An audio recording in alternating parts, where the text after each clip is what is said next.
안녕하세요. 오늘의 데일리 뉴스레터에 오신 것을 환영합니다. 1. 인도의 치명적인 실수. 2. 대한민국의 남다른 능력. 3. TSMC의 큰 손실. 한번 진실을 알아봅시다. 한국이 수십조 원에 달하는 역대급 규모의 잠수함 수출에 성공할 것 같습니다. 거래 대상은 자원대국 호주인데요. 현재 호주는 자국의 신형 재래식 잠수함 도입 사업을 추진하고 있습니다. 즉, 현 세대의 가장 강력한 디젤 잠수함을 만들 신뢰할 수 있는 파트너를 다급하게 찾고 있습니다. 모커스에서 제공한다는 원잠에 꽂혀서 무리하게 기존 사업을 뒤엎었다가 발생한 잠수함 쇼크를 수습할 구원투수를 찾는 것입니다. 그런데 놀랍게도 2022년 10월 현재를 기준으로 호주를 구원할 수 있는 나라는 전 세계에서 대한민국이 유일합니다. 이는 절대 과장이 아닌데요. 왜냐하면 현재 호주에게 잠수함을 팔 수 있는 나라 중 호주의 입장을 가장 맞춰줄 나라가 대한민국뿐이기 때문입니다. 따라서 호주가 만약 재래식 잠수함 사업을 재개한다면 한국이 사업을 수주할 가능성이 매우 높습니다. 하지만 세상에는 공짜가 없습니다. 모든 사업에는 자칫 잘못했다가는 큰 피해를 볼 수 있는 리스크가 존재합니다. 일단 수주에 성공하면 무조건 대박처럼 보이는 호주의 잠수함 도입 사업에도 이런 리스크는 존재합니다. 그 이유는 바로 조건입니다. 현재 호주는 만약 디젤 잠수함 도입이 재개될 경우 완전한 기술 이전과 더불어 모든 잠수함을 호주 조선소가 호주에서 건조해야 한다고 주장하고 있습니다. 심지어 중국에 대응해야 하니 빨리 만들어야 한다는 기한까지 붙였는데요. 그래서 과도한 기술 이전과 무리한 건조 일정을 무턱대고 맞춰주려다가 버는 돈보다 무언가를 더 잃는 참사가 일어날 수 있습니다. 심지어 최근 비슷한 일도 있었는데요. 바로 민도의 P75I 사업입니다. 이 사업은 총 사업 규모가 10조 원에 달하는 인도의 라이선스 잠수함 도입 사업이었습니다. 하지만 인도의 말도 안 되는 요구를 은기업들이 수지 타산이 맞지 않는다며 입찰을 포기했고 결국 2022년 10월 현재 사업 폐기에 대한 논란이 일고 있습니다.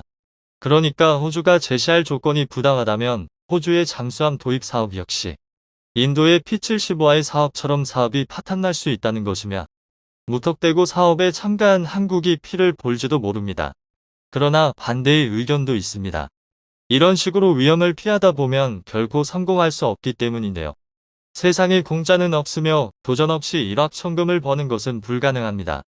즉, 큰 돈을 벌려면 어떤 일이든 시작을 해야 하는 것은 당면한데요. 그러니 호주의 잠수함 도입 사업은 위험하더라도 시도해야 할 사업이라는 뜻입니다. 게다가 호주가 내건 조건을 잘 활용하면 오히려 엄청난 혈맹을 얻으면서 한국이 큰 이득을 취할 수 있습니다. 하지만 이렇게 말씀드려도 뒷배경을 모른다면 공감하기 쉽지 않으실 텐데요. 그래서 준비했습니다. 오늘은 한국이 호주의 잠수함을 파는 게 잃는 것보다 얻는 게 더 많은 이유에 대해 알아보겠습니다. 만약 지금 당장 호주가 재래식 잠수함 도입 사업을 재개할 경우 사업에 참여할 수 있는 나라는 크게 셋 뿐입니다. 바로 독일, 프랑스 그리고 한국뿐인데요. 이외에도 일본, 스페인, 러시아 역시 사업에 참가할 수 있으나 러시아는 호주의 적성국인데다 지금 전쟁 중입니다. 그리고 스페인은 요구 조건을 만족할 군함을 건조할 수 있는 능력이 없으며 일본은 기술 이전을 하지 않는 것은 물론 도입한 무기의 수리를 일본에서 해야 한다는 황당한 조건을 걸어 호주의 관심에서 멀어졌습니다. 그리고 남은 독일, 프랑스 중 프랑스가 제시할 수 있는 유일한 선택지인 쇼트핀 바라투라는 척단 건조 단가가 3조 원이 넘어 호주가 이전 잠수함 사업을 깨버린 원흉입니다. 따라서 호주는 오직 한국과 독일 하나를 선택해야 하는데요. 그러나 독일은 호주가 요구하는 3,000톤 이상의 최신식 디젤 잠수함을 건조한 경험이 없습니다. 수출용으로 설계한 216급 잠수함이 있으나 이는 어디까지나 설계에 그쳤고 실적이 있는 수출용 잠수함이나 독일 해군의 잠수함은 2,000톤조차 되지 않는 소형함입니다.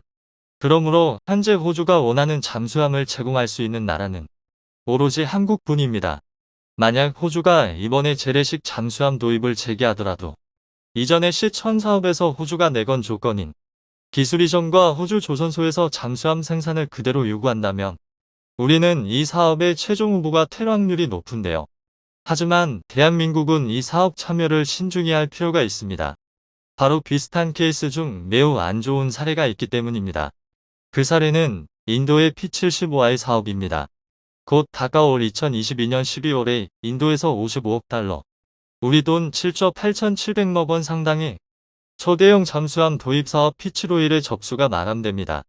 하지만 세계 방산기업들의 반응은 냉담합니다.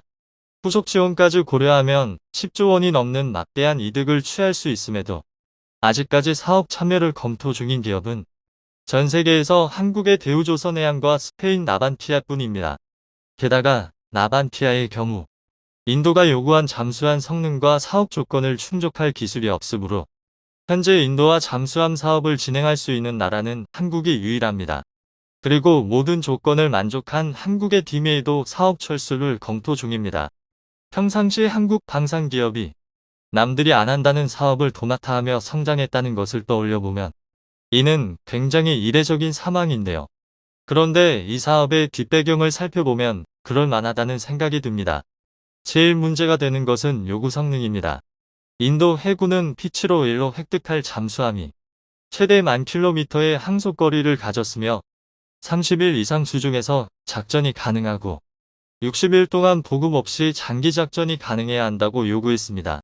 그리고 이 요구 조건을 만족시키기 위해 급속 충전이 가능한 고출력 저소음 발전기, 리튬 배터리, 첨단 AIP를 조건으로 달았습니다. 그런데 러시아와 스페인이 제안한 잠수함은 기술력 부족으로 이 조건을 만족할 수 없습니다. 2022년 10월을 기준으로 이 조건을 최소한이나마 충족하는 현역 잠수함은 지난 3월 9일 취역한 일본의 타이게이급 잠수함 일본함 타이게이뿐입니다. 이외에는 독일의 216급, 프랑스의 쇼핀 바라쿠다, 한국의 도산 안창호급 배치 -2 등이 있으나 도산 안창호급 배치 -1을 제외하면 다른 나라들의 잠수함은 아직 수주조차 안 된 상상 속 군함입니다.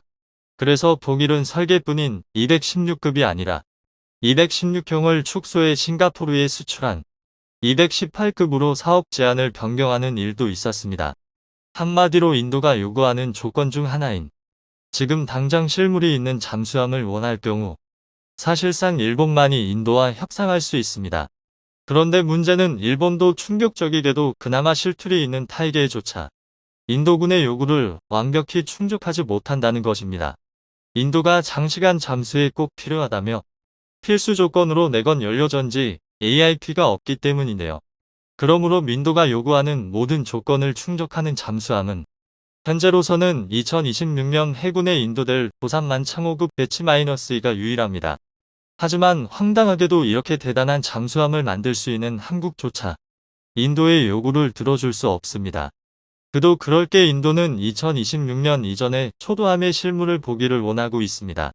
2022년 12월까지 사업 후보를 선정하고 2024년까지 최종 사업자를 선정한 뒤 2025년부터 잠수함 건조를 시작해 2026년에 건조를 마무리 지으라는 것인데요.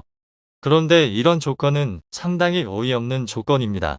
인도가 요구하는 잠수함의 스펙은 현존하는 최상급의 스펙이며 또 이를 현실화하는 것은 최강의 잠수함을 보유한다는 뜻입니다. 그런데 인도가 요구하는 기한은 최신의 3,000톤급 잠수함이 아니라 바다 낚시에 쓰는 통통배를 만들어도 이런 식이면 탈이 날 것 같기 때문입니다. 이런 상황은 세계 여러 방산기업들도 그렇게 생각했는데요. 그래서 일본을 시작으로 독일, 프랑스 등 인도의 요구를 만족할 수 없는 나라들이 차례로 입찰을 포기했습니다. 하지만 수출 없이 먹고 살 수 없는 한국은 포기하지 않고 이 사업을 이어가려 했는데요. 그런데 이런 한국조차 인도의 추가적인 요구 조건 때문에 사업을 포기할 생각을 하고 있습니다. 대체 인도의 조건이 뭐길래 수출이면 자다가도 깨는 우리 기업조차 학을 떼는 것일까요? 그 조건은 바로 라이선스 생성과 기술 이전, 그리고 품질 보증입니다. 인도는 이번 사업 이후 완전 국산 잠수함을 만들고 싶어 합니다. 그래서 잠수함 건조 과정에서 모든 기술을 제공해야 하며 잠수함을 인도에서 건조해야 한다고 주장했습니다. 인도 조선소에서 잠수함을 직접 만들어 봐야 다음 잠수함을 제대로 국산화할 수 있다고 생각한 것인데요. 하지만 이건 인도의 입장이고 한국이 보기에 인도의 조건들은 날강도가 따로 없는 것입니다. 그 이유는 잠수함의 잠자도 모르는 인도 조선소의 직원들을 데리고 세계 최강의 첨단 잠수함을 2년 만에 건조하라는 건 돌덩이를 황금으로 바꾸란 말이나 다름없는 언지입니다. 더군다나 인도는 불과 2년 만에 만들어진 잠수함에서 하자가 발생하면 그 책임을 사업을 수주한 기업이 져야 한다는 황당한 조건까지 걸었습니다. 이래서야 사업이 제대로 될 턱이 없습니다. 이 때문에 현재 인도에서조차 P75의 사업을 접자는 이들이 많습니다. 그런데 이런 문제들은 호주가 잠수함 도입을 재개했을 때 똑같이 발생할 문제입니다. 호주 조선소의 노동자들은 능력은 없으면서 파업을 일삼는다는 평이 많고 기술 이전 역시 무리하게 요구할 게 뻔합니다. 인도보다 훨씬 돈을 많이 주고 사업 기간이 비교적 길다는 게 그나마 위안거리지만 아무래도 불안감을 느낄 수밖에 없습니다. 하지만 다행인 것이 호주와 한국의 방산협력은 인도와 한국의 방산협력과 근본적인 차이가 있습니다. 바로 국가의 특성입니다. 사실 인도는 자원도 많고 인구도 많아 잠재력이 큰 국가입니다. 그래서 기술 이전을 받아 국산 잠수함을 만들면 모든 것을 스스로 할 생각을 하고 있습니다. 반면 호주는 자원은 풍부하나 사람이 적어서 모든 일을 스스로 할 수 없습니다. 그래서 호주는 무조건 기술을 달라고 윽박지르는 인도와 달리 여러 조건을 걸고 계속 같이 일할 파트너를 찾고 있습니다. 그러니까 단 한 번만으로 잠수함을 사고 팔고 할 끝낼 관계가 아니라 이후로 계속 함께 잠수함을 공동 개발하고 생산하며 남아가 모든 방산 분야에서 함께 사업을 추진할 영구적인 동맹을 구하는 건데요. 이런 호주에게 자원은 없지만 뛰어난 기술과 사람은 있는 대한민국이라는 나라는 최고의 파트너입니다. 게다가 호주와 한국은 이미 K9 생산 공장을 호주에 건설하며 본격적인 안보 협력을 추진 중이며 레드백 등 추가적인 방산 협력이 추진되고 있습니다. 뿐만 아니라 중국이라는 공통의 적을 두고 있으며 서로 거리가 멀어 영토를 두고 다툴 일도 없습니다. 따라서 한국과 호주가 미국이 주도하는 파이브 아이즈처럼 함께 무기를 개발하고 생산하는 사이가 된다면 양국 모두 이익을 얻을 수 있습니다. 다시 말해 한국은 자원을 값싸고 만정적으로 공급받을 수 있고 호주는 부족한 인력으로 모든 무기를 개발하려 애쓰지 않고 선택과 집중을 할 수 있게 되어 두 국가가 함께 무기를 도입함으로 개발 실패의 부담을 줄이고 양산 비용을 크게 낮출 수 있습니다. 일례로 만약 호주와 한국이 KF-21N이나 중형항모 도입을 함께 추진한다면 금전적으로는 무조건 손해일 뻔한 KF-21N과 중형항모의 도입이 꽤 할만한 사업이 됩니다. 그리고 이런 거래는 앞서 말씀드린 양국 상황을 파져봤을 때 호주의 지각 변동이 일어나 양국의 위치가 바뀌지 않는 한 수십 년이고 이어질 수 있습니다. 이 정도라면 수십조 원어치 무기를 제값받고 수출하면서 약간의 기술을 이전하는 사업이라면 충분히 해볼 만한 사업이라고 국내군 전문가들은 말하고 있습니다. 뿐만 아니라 오커스 동맹 국가들은 중국의 세계 패권 야욕을 한국이 어느 정도 해소해 줄 것이라고 생각하고 있는데요. 이 때문에 한국을 끌어들이겠다며 안간힘을 쓰고 있습니다. 쉽게 말해 잠수함 사업의 조건을 한국이 유리하게 골고 갈 수 있다는 것입니다. 최근 논란이 되었던 경항모 사업과 관련 한국 정부는 어떠한 반응을 보이지 않았는데요. 알고 보니 세계를 깜짝 놀라게 만들 만한 이야기가 수면 아래에서 진행 중이었습니다. 바로 경항모가 아닌 중항모를 한국이 건조할 예정이며 이를 위해 하나그룹이 적극적으로 움직이고 있다는 사실이 공개된 것인데요. 조만간 한국이 보유하게 될 중항모는 대체 어떤 종류이며 한국이 어떻게 항모 사업을 이어갈 수 있게 되었는지에 대해 지금부터 자세하게 설명해 드리겠습니다. 206챕터. 이 숫자는 한국 해역을 채집 드나들듯이 침범했던 중국 군함의 숫자입니다. 공동 관할 해역이 아닌 한국 단독 해역에 함부로 들어온 것을 센 숫자인데요. 2018년에는 230척을 기록했던 곳에서 30척이 늘어난 숫자로 점점 시간이 지날수록 한국 관할 해역을 중국 해역인 양 침범하는 숫자가 줄지를 않고 있습니다. 작년 기준 260척을 기록하며 최대치를 기록했죠.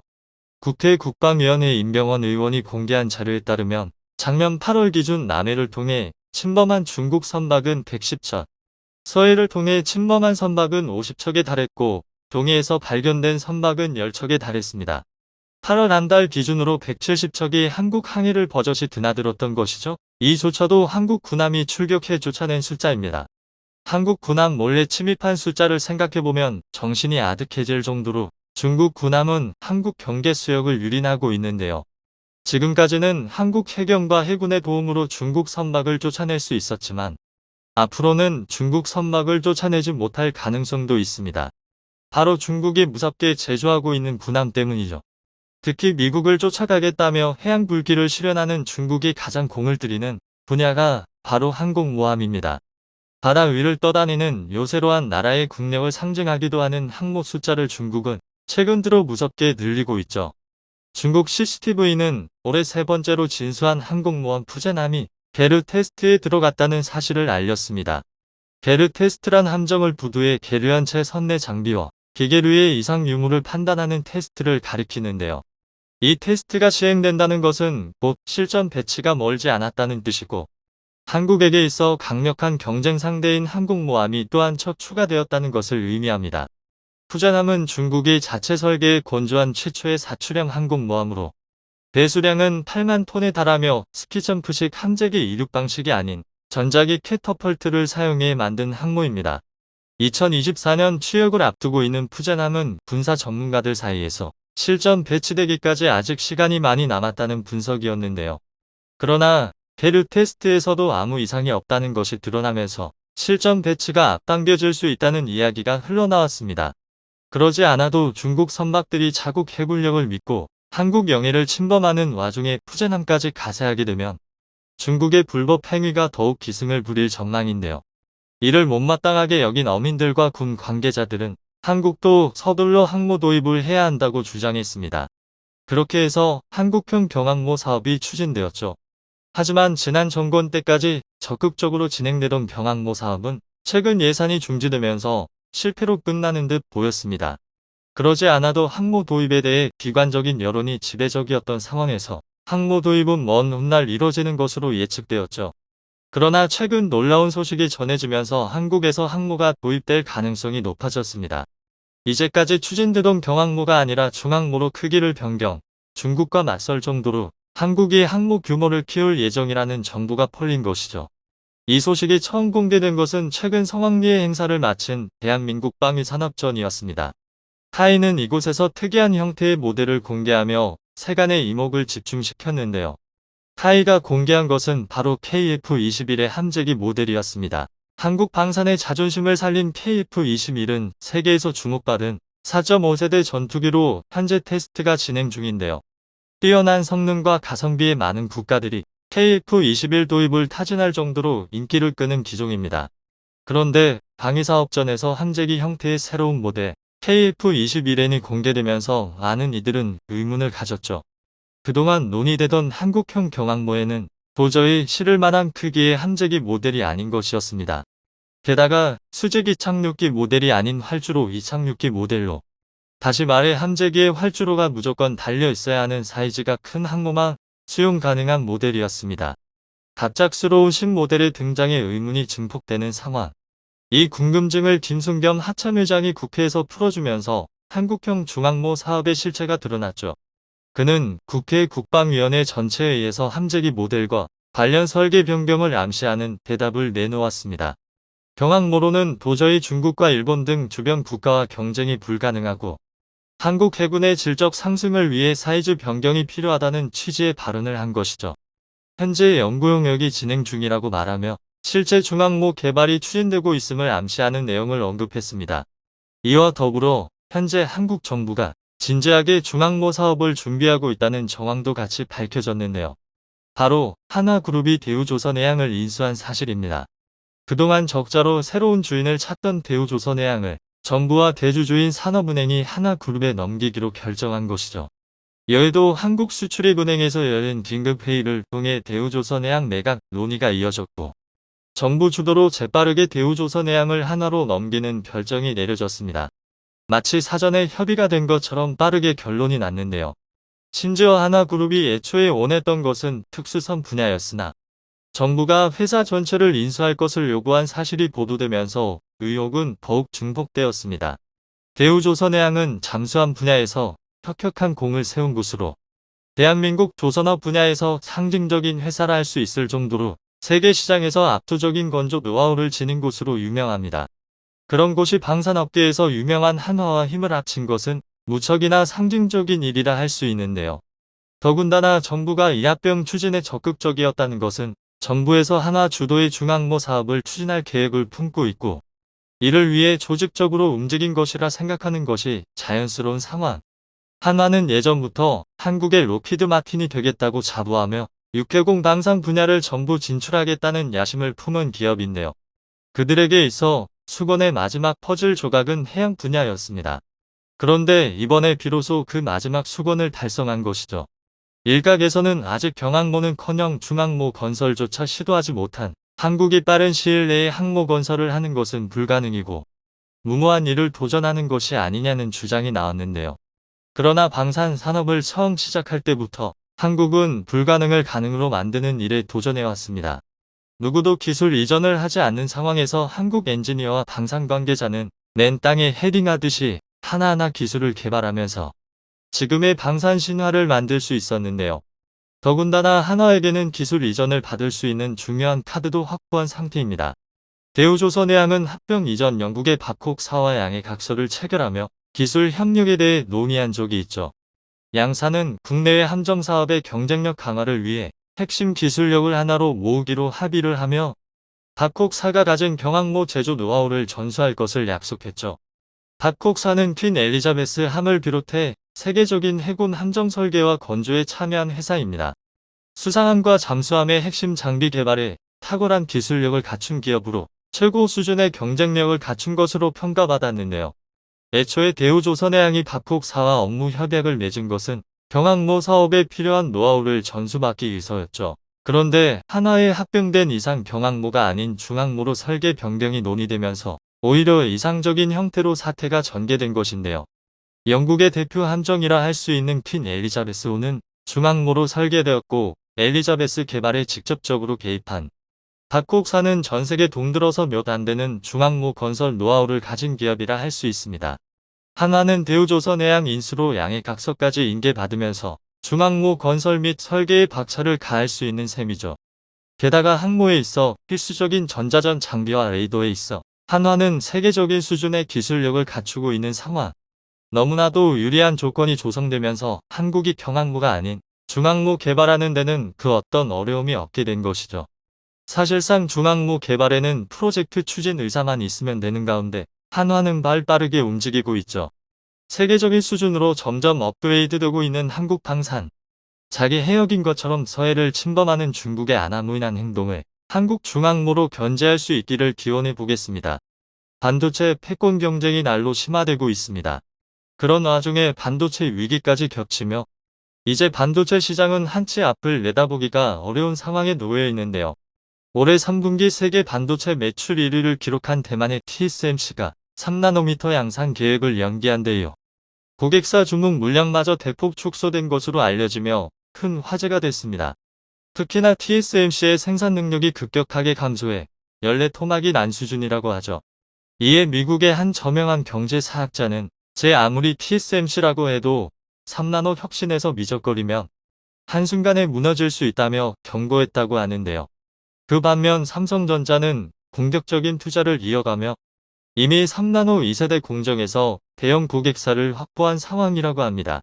한편 최근 독일 대통령과 하원 의원이 경기도 평택의 삼성전자 공장을 방문하여 최첨단 기술에 입을 다물지 못하는 등 극찬했다는 사실이 알려지며 화제가 되고 있는데요. 메모리 반도체 시장 침체로 인해 삼성전자와 SK하이닉스 등이 실적 부진에 빠진 가운데 상대적으로 견고할 것으로 예상됐던 파운드리 등 비메모리 반도체 분야마저 수요 침체로 고전하는 모습을 보이고 있습니다. 이에 따라 지난 3분기 매출 기준 전 세계 반도체 기업 1위에 오른 대만의 TSMC마저 주문량 감소와 고객사들의 잇단 주문 취소를 막고 있습니다. 앞서 TSMC는 3나노 양산을 지난 7월에서 9월로 또다시 올해 4분기로 2번씩이나 연기했었는데요. TSMC는 3나노 반도체는 4분기 후반에 양산될 예정이라며 장비 배송에 문제가 생겨 공급이 수요를 못 따라가는 상황으로 내년 중 완전 가동할 것이라고 밝혔습니다. 이를 두고 업계에서는 TSMC가 3나노 공정에 어려움을 겪고 있을 것이란 의심의 목소리가 커지고 있습니다.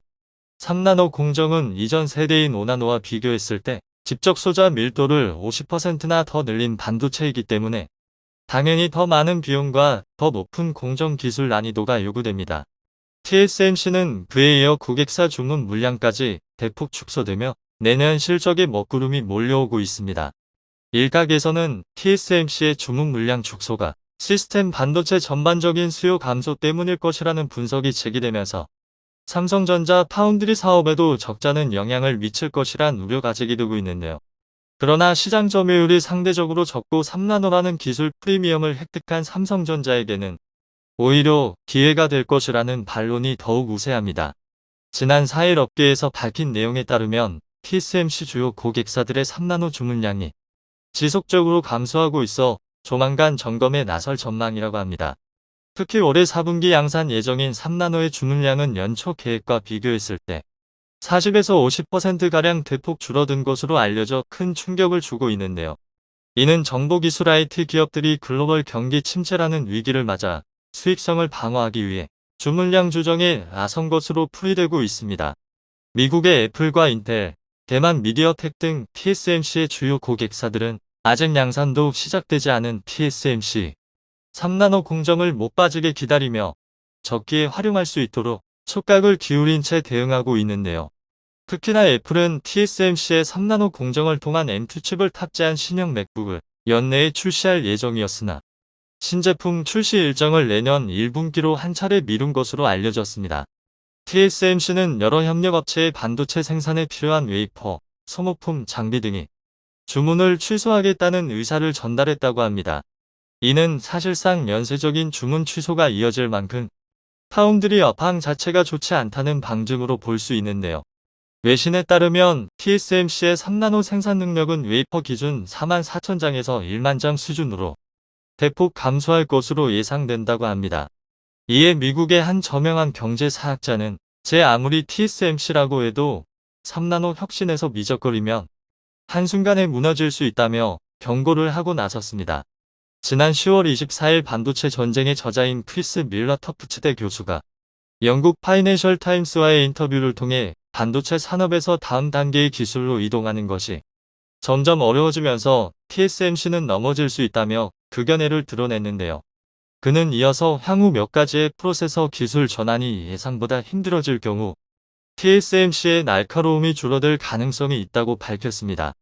실제로 반도체 업계의 전반적인 시장 상황은 점차 악화되고 있습니다. 시장 조사 업체인 트렌드 포스에 따르면 최근 스마트폰, TV, 태블릿, PC 노트북 등 세트 제품의 재고가 무려 6개월치에 달한다고 하는데요. 지난 3분기 기준 반도체 업체의 연간 누적 재고량은 지난 1분기와 비교했을 때 50% 이상 증가한 것으로 파악되고 있습니다. 이는 최근 세트 업체들의 출하량이 감소하면서 반도체 업체들의 재고 역시 큰 폭으로 늘어났기 때문인 것으로 보입니다. 그에 따라 반도체 기업, 유통업체, 대리점 등이 공급을 담당하는 칩도 상당한 양의 재고가 쌓여있는 상태인데요. 칩 수요가 감소하면서 파운드리 팹 가동률도 내려갔습니다.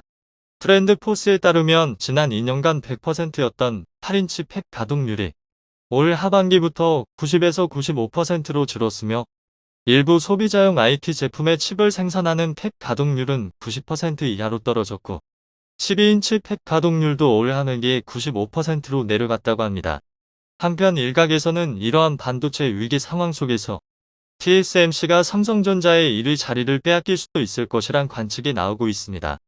삼성전자는 이미 3나노 기술을 확보했으며 거기서 멈추지 않고 계속해서 2나노와 1.4나노 공정 등 기술 개발에 투자하여 기술 주도권을 지속적으로 강화해 나갈 계획입니다. 특히나 기존의 핀팹 기술 대신 GAA라는 신기술을 도입하면서 그 기술력 격차를 벌려 나가고 있는데요.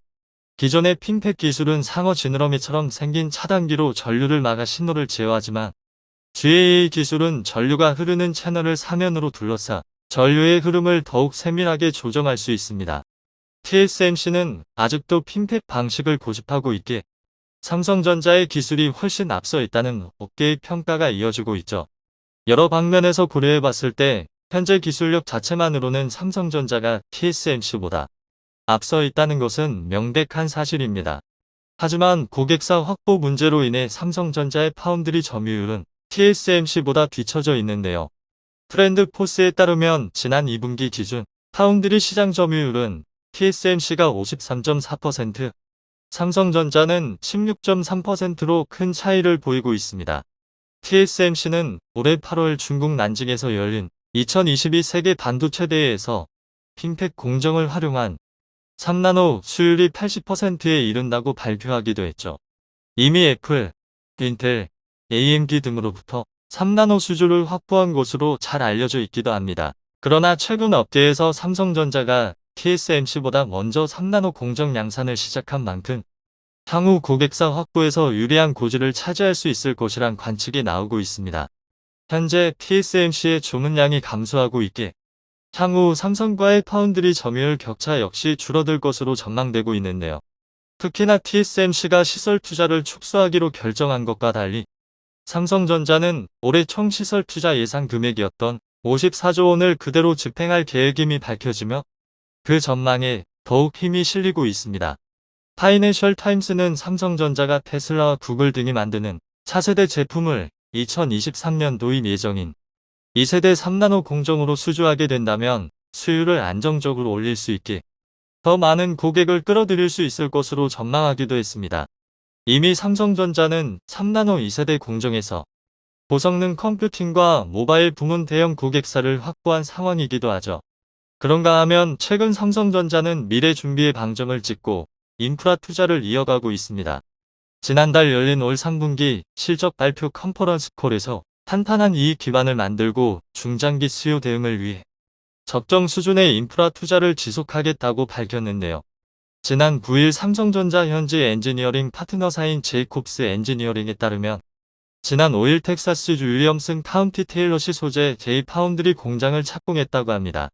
테일러 파운드리 공장은 오는 2024년 11월에 완공될 예정인데요. 삼성전자는 지난해 테일러시를 J-파운드리 공장 위치로 낙점하고 170억 달러 규모의 투자 계획을 발표했습니다. 테일러시는 삼성전자가 170억 달러를 투자하는 명목으로 첫 10년 동안 납부한 재산세의 90%를 이후 10년간은 85%를 환급해 줄 것을 약속했죠. 올 상반기에 착공식을 개최할 예정이었으나 대내의 환경이 불안정해지면서 연기되어 약 1년 만에 공사가 시작됐습니다. 그동안 부지의 기초공사를 진행해온 데 이어 본격적으로 건물 공사에 돌입하면서 프로젝트 진행에 속도가 붙을 전망입니다. 한편 최근 슈타인마이어 독일 대통령과 이혜원 연방 하원의원이 한국을 찾았습니다. 이혜원 연방 하원의원은 한국계 여성으로는 최초로 독일 연방의회에 입성했으며 연방 하원에서 아시아계는 이 의원이 유일해 국내외 언론의 주목을 받기도 했는데요.